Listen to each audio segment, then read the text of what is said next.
तर नमस्कार मंडळी, मी पियू आणि तुमचा परत एकदा आपल्या मालवणी पोर आणि मालवणी मिनी ब्लॉगात स्वागत करतोय. आजचा आपला ब्लॉग संध्याकाळीच चालू झालो. त्याचं कारण असं की आपल्याला आता रातभर नरकासूर जागून सकाळीच पेटूचे होते. विषय जसं पेटूचे येलो तसं आमच्या पोटातलो पेटको जागो झालो आणि आम्ही तीनसांचे सगळे भाव निघाला होते देवगडात चायनीज खाऊसाठी. त्याचा विषय असं झालो की मॉब दिवसानंतर आम्ही पार्टी करूची ठरवलेलं. देवगडात जाताना अर्ध्या वाटेक आमका ह्यो नरकासूर पण दिसलो, जो दिर्बादेवीच्या थंय होतो. वाटा तर होतो एकदम कडक आणि लाजवाब.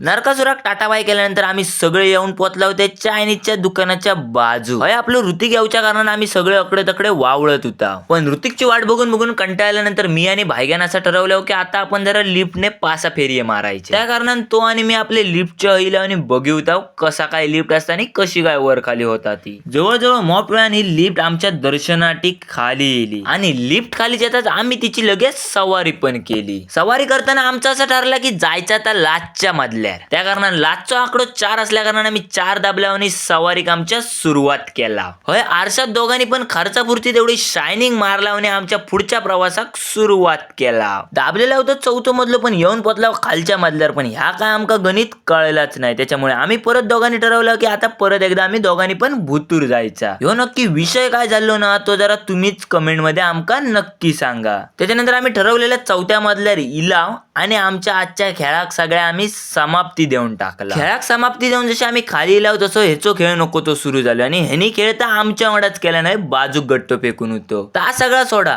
पण ह्यो पुढ्यात ह्यो मोठो नरकासूर बघा. ह्यो जो नरकासूर असा ना तो जामसंड्यातलंच असा आणि हे सगळेजण तेका घेऊन जाय होते ते नरकासुरांचे देवगडात पहिल्यांदाच आपल्या स्पर्धा होते थंय आणि ते वाटेत जाताना आपल्याक दिसले. तर मंडळी नरकासूर कसं वाटतं ना तो पण जरा कमेंट मध्ये नक्की सांगा.